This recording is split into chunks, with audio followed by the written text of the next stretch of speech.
Welcome to Arshin talkie. இன்னைக்கு நம்ம பார்க்க வர படம் சனி உருவம். சனி உருவ படம் என்னடா வித்தியாசமா இருக்கு தனி ஒரு மாதிரி அப்படின்னு நீங்க கேட்கலாம். இந்த படம் ஒரு சைக்கோ கில்லர் அந்த ஜேர்னல்லையே இந்த படத்தை எடுத்துருக்காங்க. அளவே காணோம், ஓடிட்டான், ஒளிஞ்சிட்டான், தலைமறைவாயிட்டாங்கன்னு நினைக்கிறாங்க. ஓத்தா தலைமறைவுலடா அமைதி, அமைதியா இருக்கும், பொறுமையா இருக்கும். அமைதி அமைதி அமைதியோ அமைதி அமைதி அமைதி. ஓத்தா நாங்க ஓடி ஒளியறவங்களாடா, ஓட விடுறவங்கடா. அவனை ஒண்ணும் தெரியாத உதவாக்காரன்னு நினைக்காத, அவன் மகா கட்டிக்காரன். உதவாக்காரன் சுட்டுக்கட்ட பையன். ஆடுற மாட்டை ஆடி கறக்கணும், பாடுற மாட்டை பாடி கறக்கணும், ஓடுற மாட்டை ஓடி கறக்கணும், படுக்கிற மாட்டை படுத்துதான் கறக்கணும். யாராவது மேல அதிகாரி ஊமத்துல எங்க கேட்டா ஒரு கலவரத்தை வித்தியாசமா அடக்க போயிருக்காரு சொல்லு. போயிட்டு வந்ததுக்கப்புறம் போனோம். ஓகே, நீங்கள் ஆனால் போகக்கூடாதுன்னு தான் சொல்லியிருந்தீங்க தானே? இல்லை, விஜய் வந்ததே எனக்கு தெரியாது. எனக்கு சாயந்தரம் தான் தெரியும் விஜய் வரப்போறான்னு சொல்லி. சாயந்தரம் தான் தெரியும். என் மாப்பிள்ளைக்கு தெரியுமான்றது மாப்பிள்ளை வந்து கூட்டிகிட்டு போயிருக்கான். எனக்கு தெரிஞ்சிருந்தா நீங்கள் தெரிஞ்சிருந்தா நானும் போயிருக்கேன். நீங்களும் போயிருக்கீங்க. நானும் போயிருக்கேன். சரிங்க. தெரிஞ்சிருந்தா நானும் போயிருப்பேன்.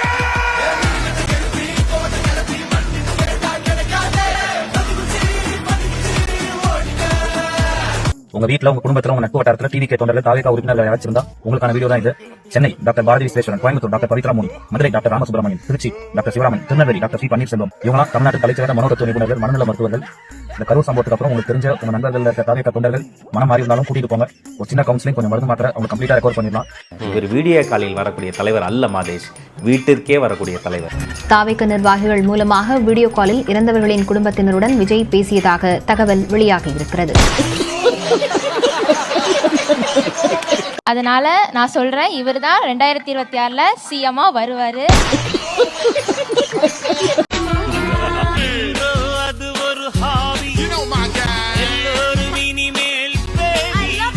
கண்டிப்பா நான் சொல்லி கூட்ட வரல. வந்து சொல்லும் போது கூட எனக்கு டவுட்டே வரல. ஆனா சமாளிக்கிற நீ ஒண்ணு கேவலமா பண்ண பத்தியா, அங்கதான் கன்ஃபார்ம் பண்ண நீ தான் பண்றேன்னு.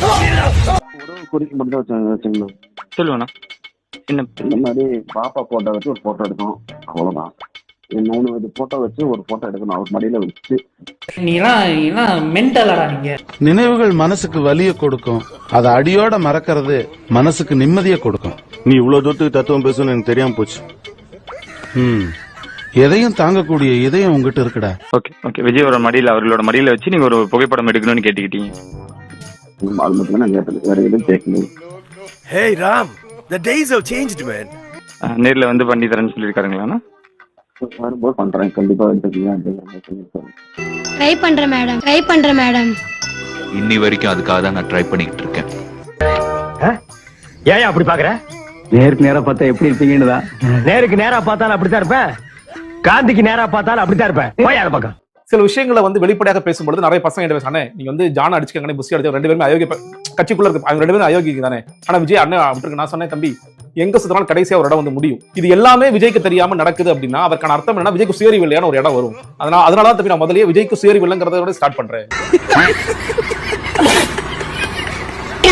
மிஸ்டர் விஜய் என்னன்னா நாட்டுக்கு அசிங்கத்தை தேடி தருகிறார், தமிழ்நாட்டுக்கு அசிங்கத்தை தேடி தருகிறார். ஏங்க சைனா நியூஸ் பேப்பர்ல போடுறான், ஒரு நடிகனை பார்க்க போய் 41 பேர் செத்து இருக்காங்கன்னு எங்க போடுறான்? சைனா நியூஸ் பேப்பர்ல போடுறான். பரவேசி பயிலுங்க, இதெல்லாம் சைத்து கொண்டு எப்படி இருக்க முடியும்? வினோதமான விந்தையான சம்பவங்கள் நாட்டில் நடந்துட்டு இருக்கு. முதல்ல அந்த ரசிகர் கூட முதல்ல பாருங்க, மனுஷ தன்மையோட இருக்காங்களா? முதல்ல தளபதி மறுபடியும் பிரச்சாரத்துக்கு வந்தாருன்னா போவீங்களான்னு கேக்குறீங்க. பார்த்தா போவண்டா, தளபதிக்காண்டி உயிர் போனா சந்தோஷம் தான்டா, ரொம்ப சந்தோஷம்டா. Don't worry, B ஹாப்பிடா. அந்த அக்கா எல்லாரும் தூக்குறேன்னு சொல்லி ட்ரெஸ் எல்லாம் கிழிச்சிட்டாங்க. என்னோட டீஷர்ட் எடுத்து அவங்களுக்கு மாட்டி விட்டாங்க. மாட்டி விட்டு அவங்க கொண்டு போய் பக்கத்துல அச்சு ஹாஸ்பிட்டல் இருந்தாங்க, அங்க சேர்த்து விட்டாங்க. மொத ஒரு அக்காவுக்கு ட்ரெஸ் எல்லாம் கிழிஞ்சு போயிடுச்சு. அந்த அக்காவுக்கு ஏன் பனியை கழட்டி கொடுத்து நான் ஹாஸ்பிட்டல் கொண்டு போகணும். மூஞ்சில அடிச்சதுல மூஞ்சி அப்படியே மூக்குல இருந்து ரத்தம் வர ஆரம்பிச்சு. அணில் குஞ்சானுங்களா, உங்ககிட்ட எல்லாம் பேசவே கூடாதான் நினைச்சிட்டு இருந்தேன். ஒரு கேமரா ஆன் பண்ணி வச்சுட்டு எங்க அண்ணன் படுக்கல, எங்க அண்ணன் நோட்ல, எங்க அண்ணன் ஆய் போல, எங்க அண்ணன் சூத்து கலவலன்னு கக்கூஸ் வந்து கிச்சன் வரைக்கும் எல்லாத்தையுமே பிக் பாஸ் வீடு லைவ் அப்டேட் பண்ண தெரியுதுல உங்களுக்கு. எவனாவது ஒருத்தன் போயிட்டு கரூர்ல பாதிக்கப்பட்ட மக்கள் கிட்ட இவ்வளவு பெரிய துயர சம்பவம் உங்களுக்கு நடந்துடக்கூடாதுங்க. இது ஒரு பெரிய தப்பு. உங்க கூட நாங்க நிக்கோம், எங்க கட்சி நிக்குது, எங்க தலைவர் நிப்பாருன்னு எவனா ஒருத்தமா நின்றுப்பீங்களா இல்ல மக்களுக்காக ஒருத்தனாவது பேசிருப்பீங்களா? இந்த சாவுக்கு முழுக்க முழுக்க நீங்களும் நீங்க பேசுற கான்ஸ்பிரசி தியரியும் சைலண்டா உட்காந்துருக்கானே கம்நாட்டிக் அவன் மட்டும்தான் காரணம்.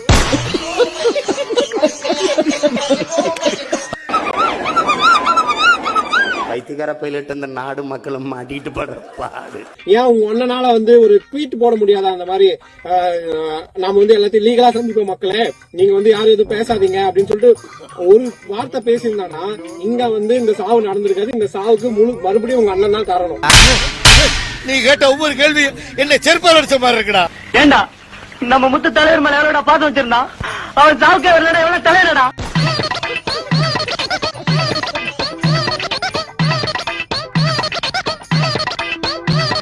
அப்போ இவ்வளவு பேர் பட்டியல நாம பார்த்தோம். இவங்கெல்லாம் களத்திற்கு வந்த தலைவர்கள்.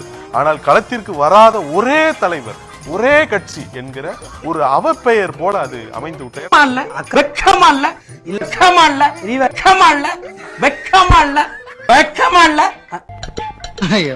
என்ன ரியாக்ஷன் பண்றானுங்கன்னே தெரிய மாட்டேங்குது.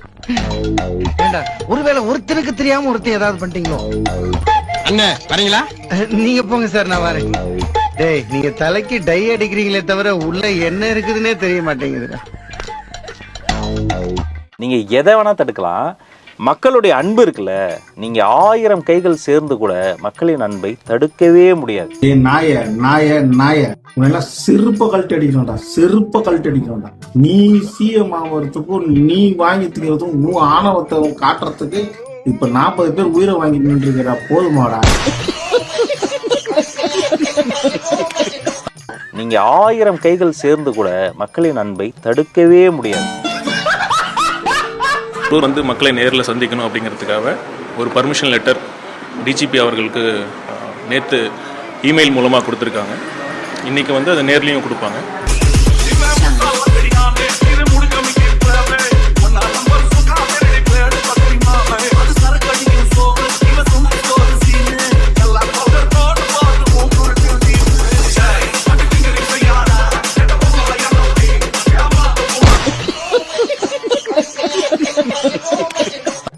அவங்க கிட்ட என்ன சொல்லிருக்காங்க? இந்த மேற்கொண்டு இதுல வீடியோல நிறைய விஷயங்கள் வருது. என்னன்னா, நீதிமன்றத்துல அனுமதி கிடைச்ச பிறகு நான் வந்து உங்களை பாக்குறேங்க. யாருங்க அவர் அனுமதிக்கணும்? அவர் நிலாங்கரை வீட்டை பூட்டி வச்சிருக்காங்களா கவர்மெண்ட்? திருவான்மையூரை தாண்டக்கூடாதுன்னு சொல்லியிருக்கா சென்னை மாநகர காவல்துறை? கரூருக்குள்ள என்ட்ரி ஆகக்கூடாதுன்னு சொல்லியிருக்காரா கலெக்டர்? வந்தா நான் அரசியல் பண்ணுவேன்னு சொல்லியிருக்காரா செந்தில் பாலாஜி? இல்ல நீங்க நீதிமன்றத்தின் அனுமதியை பெற்றுவிட்டு நான் வந்து பாப்பேன்னு சொல்வதே பொய்யா தெரியல? நீ எல்லாம் பிறந்ததே ஒரு சாபக்கேடு. முடிஞ்சா இன்னைக்கே போய் செத்துரு, மறுபடியும் பிறந்து வா. அப்போது உனக்கு ஓலை ஒழுங்கா வருதான்னு பார்க்கலாம். உங்களை யார் தடுத்தது? அடிப்படையில் இந்த ஸ்டேட்மெண்ட்ஸுக்கு, இந்த நிகழ்வுக்கு பொறுப்பேற்பதில் தொடங்கி உண்மை பேசுவதில் வரை இவ்வளவு சிக்கல்களும் குழப்பங்களுமா இருக்கும் நீங்க சொல்லுங்க. நீங்க ஏமாந்ததுக்கு நான் என்னடா பண்ணுவேன்? 30 பேர் பணத்து மேல நாற்காலி போட்டு உட்கார்ந்து அது அவங்க செஞ்ச தியாகம்டா. ஏங்க ஒருத்தன் 9 நாள் சமஞ்சவன் மாதிரி வீட்டில் உட்காந்துருக்காங்க. அந்த ஆளு குற்றம் சம்பவம் நடந்தது இல்லைங்க. இன்னைக்கோட 9 நாள் ஆச்சு. நீங்கள் நாளைக்கு ஒளிபரப்புனா 10வது நாள். 10 நாள் ஒருத்தன் சமஞ்ச பிள்ளை வீட்டுக்குள்ளே இந்த குறிச்சிக்குள்ளே உட்காந்துருக்குங்களா, அது மாதிரி ஒருத்தன் உட்காந்துருக்கான் வீட்டுக்குள்ளே. அவன் வாயை திறக்கல, எல்லாரும் வாயை திறக்கிறான் அவனுக்காக. என்னது இளைய தளபதி விஜய் தாக்கப்பட்டார்? ஆமா தம்பி, விஜய் துடிச்சிட்டு இருக்காரு. நீங்க உடனே வாங்க தம்பி. பாசிச பாஜக, பாயாச திமுக. இப்போ ஒரே அடிதான், ஒரு வழக்கு போட்டான். புஷியானந்த் எடுத்தேம்பார் ஒரு ஓட்டம்னா, ஒரே வழக்கு. ஆத அர்ஜுனா நான் உசுருக்கு ஒரு ஆபத்துனா கடல் மேடி ஓடுவேன்டா என் கொய்யா அப்படின்னு ஓட்டான். இந்த சாதாரண ஒரு சைபர் கிரைம் வழக்குக்கு நீ பயந்துட்ட. சைபர் கிரைம் வழக்குக்கு அமித்ஷாக்கு போனு. ஜி மேரே ஆப்னே ஜி ஓ கோனுகே கோனை சமாது பண்டிகை காலத்துல கோயிலுக்கு வெளியே பாக்க நகி பேட்டா பேட்டாங்கம்மா தர்றாங்கன்னு பேசிட்டு இருக்காங்க.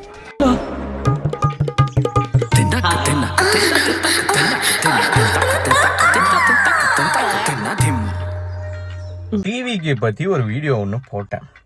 தற்குறிங்க, தரங்கட்ட தற்குறிங்க. கமெண்ட் பாக்ஸ பாக்கணுமே, ஃபுல்லா கெட்ட வார்த்தை தான். அவனுங்களுக்கு அதை தவிர்த்து வேற எதுவுமே பேச தெரியாது போல. லாஜிக்காவே பேச மாட்டானுங்க. ஆன் ஸ்கிரீன்லயே இருக்கானுங்க. ஆஃப் ஸ்கிரீனுக்கு வாங்கடா தற்குறிங்களா. விஜய்கிட்ட சேர்ந்தவன் யாரு? எங்காவது ஒரு 10 எஸ்எஃப்ஐல இருக்கிற மாணவர்கள் போய் விஜய் கட்சியில இருந்தாங்க சொல்லுங்க. திராவிடர் கழகத்தை சேர்ந்த, திராவிட இயக்கத்தை சேர்ந்த கருப்பு சட்டை போட்ட 10 இளைஞர்கள் போய் விஜய் கட்சியில சேர்ந்தாங்க. அம்பேத்கர் அரசியலை சரியாக உள்வாங்கிய 10 இளைஞர்கள் போய் விஜயோட அரசியல்ல சேர்ந்தாங்க சொல்லுங்க. தொடையே காமிக்கிச்சா மட்டும் வீடியோ பார்த்து அசிங்கமா திட்டுறீங்கல்ல, இதையும் கேட்டுட்டு திட்டிட்டு போங்க. என்ன சொல்ல வரணும் உங்களுக்கே தெரியும். ஒரு அண்ணா கேட்டிருக்காரு, கரூர்ல 41 உயிர் போயிருக்குது, இவ்வளவு சம்பவம் நடந்திருக்கு, நீ தான் வீடியோ போறடி, ஏண்டி உடனே அறிவு இல்லையாடின்னு கேட்டாரு. அதுக்கு நான் ஒரு பதில் சொன்னேன், அண்ணா அது என்னால கிடையாதுண்ணா அப்படின்னு. ஏமா தங்கச்சி இருந்தாலும் ஒரு இரங்கலை தெரிவிச்சிருக்கலாமேன்னு கேட்டாரு. இப்ப நான் அந்த சட்டவங்களுக்கு இரங்கல் தெரிவிச்சா உயிரோட வந்துட போறாங்களா?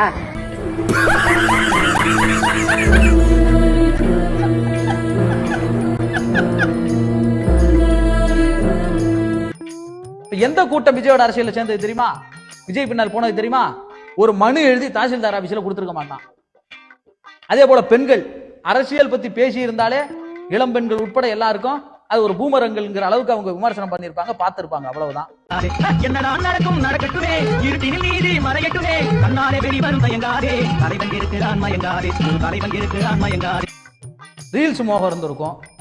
அதே போல வயதான பெண்கள் ஓரளவுக்கு இருக்கிறாங்கன்னா அவங்க சினிமா மட்டுமே பார்த்துட்டு இருந்திருப்பாங்க, நாடகங்கள் பார்த்துட்டு இருப்பாங்க நாள் முழுக்க.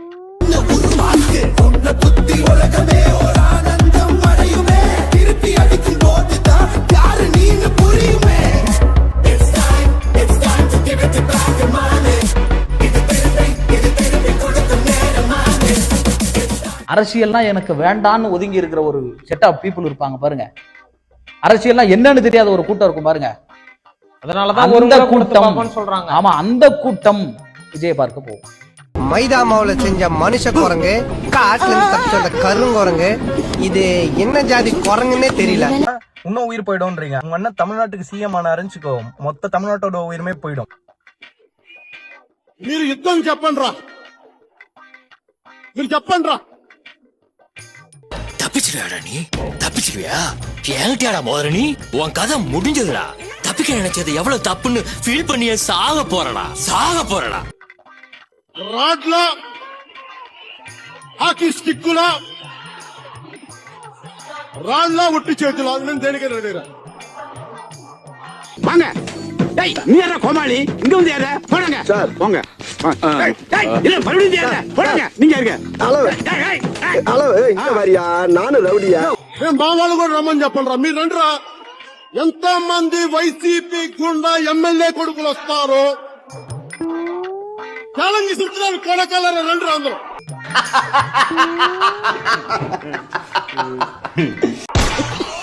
రండి బయటికి కొడకలరా. తోలు తీస్తాను ఒక్కొక్క నా కొడుకు మాట్లాడితే.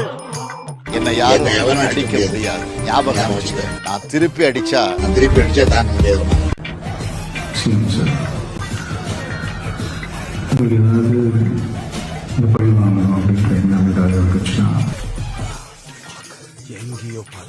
அன்புமிகு தமிழக முதல்வர் அம்மா அவர்களை சந்திக்கணும்னு சொல்லிட்டு ஒரு அப்பாயின்மெண்ட் கேட்டிருக்கோம்.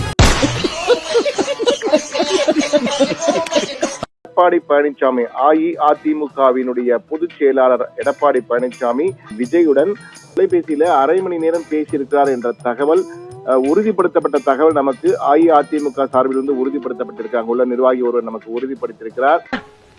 உங்க குடும்பத்தையும் கருத்துட்டானுங்களா சார்? சத்தியமா கருத்து பண்ணு சொல்றேன் சார். இந்த டுபாகூர் இருக்கானே, மருகு பாண்டியா, மசூர் பாண்டியா, இவன் குடும்பம் இங்க இருக்க வரைக்கும் நம்ம குடும்பம் உருப்படாது சார். தொலைபேசி பேச்சுக்கு ஏற்பாடு செய்து கொடுத்தவர் யார் என்றால் மத்தியஸ்தராக இருந்தவர் ஆந்திர முதல்வர், துணை முதலமைச்சரான பவன் கல்யாண் தான் இதை செய்திருக்கிறார். பவன் கல்யாண் தான் இதை செய்திருக்கிறார் என்ற தகவல் நமக்கு உறுதிப்படுத்தப்பட்ட தகவல் கிடைத்திருக்கிறது. ஒண்ணு மட்டும் சொல்ல ஞாபகம் வச்சுக்க, வாழ்க்கையில சரி கிரவுண்ட்லயும் சரி நிதானமா ஓடணும். ஏறு மாதிரி ஓடணும், ரன் அவுட் ஆயிருவேன்.